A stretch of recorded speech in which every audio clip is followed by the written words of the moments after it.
This keynote is in the framework of the Research program.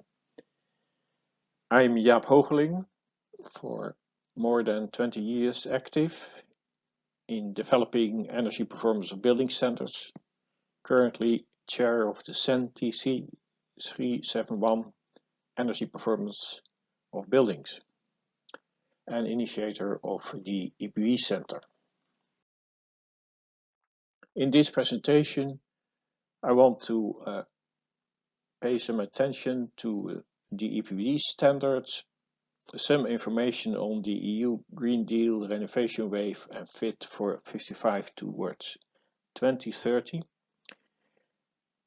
and the zero carbon emission by 2050 program, and the revision of the Energy Performance Buildings Directive that was published in 2018, and the impact of these EU policy actions on the revision of the EPB standards. Standards, it is important to distinguish between the words standards and regulations or codes. The regulations or codes are set by the national governments and regulators. The set of standards has been developed to refer to by these regulators and contain the energy performance of building assessment procedure, which is functional, sensitive, and usable. I give an overview of the set of standards. For more information, I refer to webinar number 1 of the EPB Center website.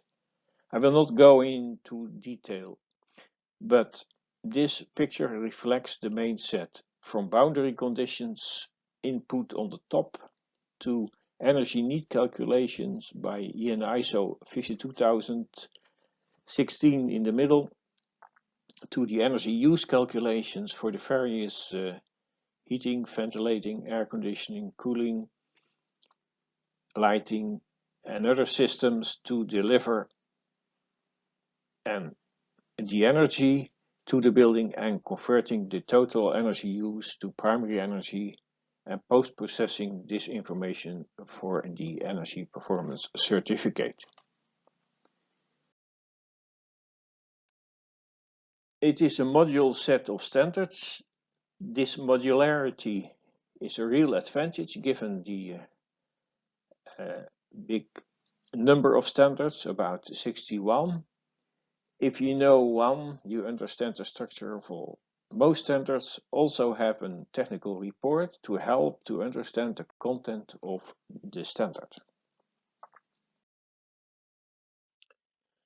The structure of the EPB standards and the accompanying spreadsheets.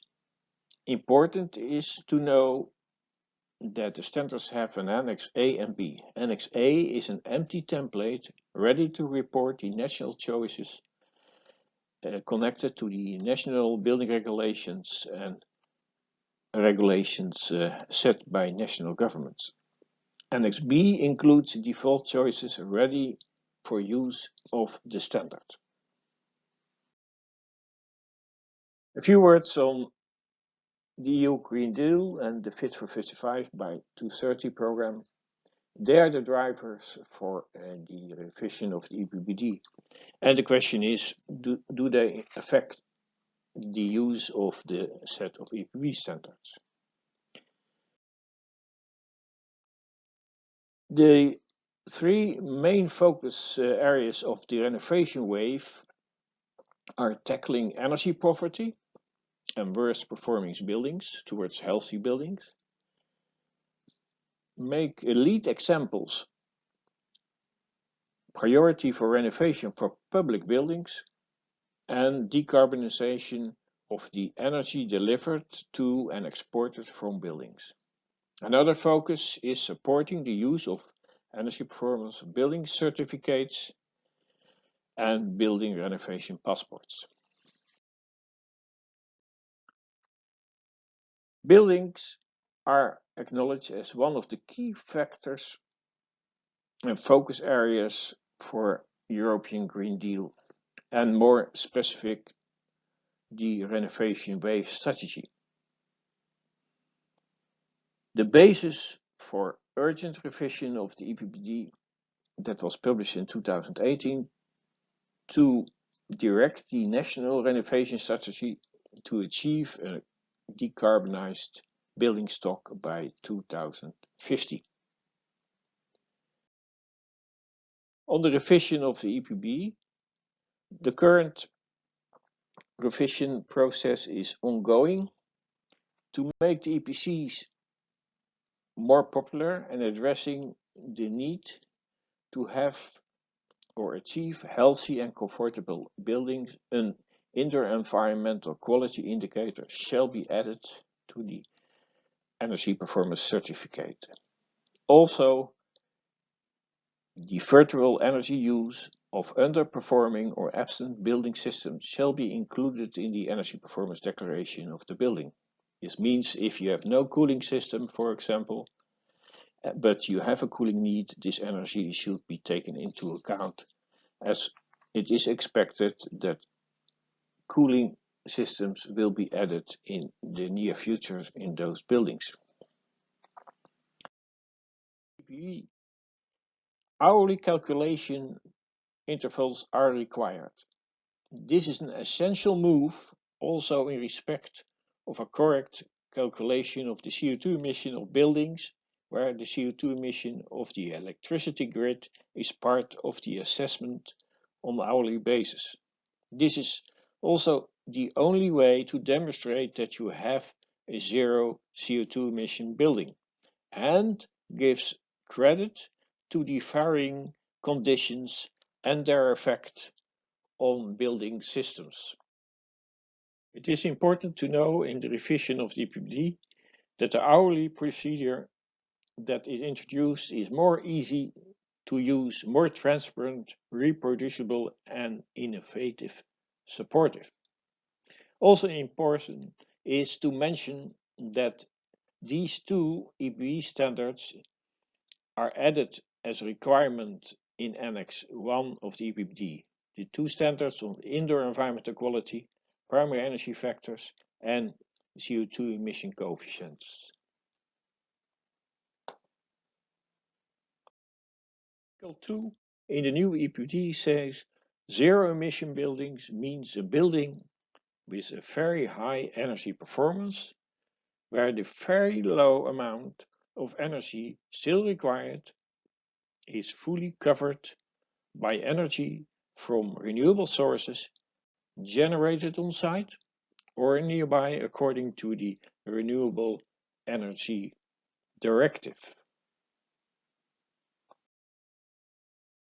The approach of nearly zero energy performance buildings will be replaced by the approach for zero emission buildings according to the new EPBD. Requirements in the new EPBD on the zero emission buildings.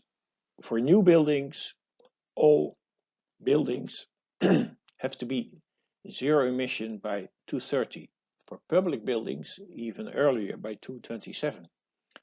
And life cycle global warming potential has to be calculated also by 2027 for buildings bigger than 2,000 square meters and all buildings by 2030.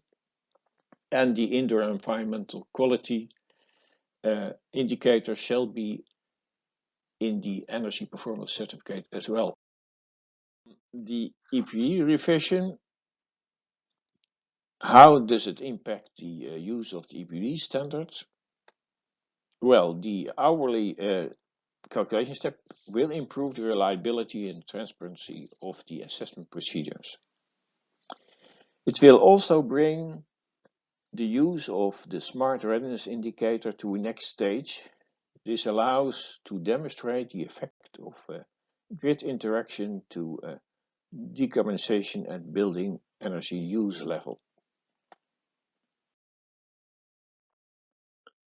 About the EPD standards, how will they be revised in the coming years?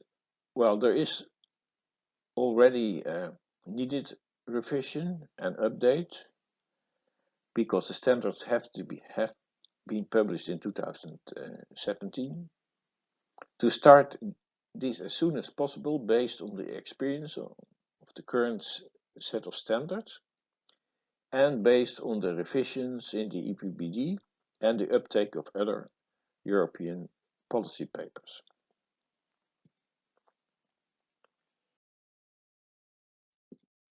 For questions and advice and further information on the use of EPBD standards, we encourage you to visit our website. Thank you, and let us know if you have questions or other remarks.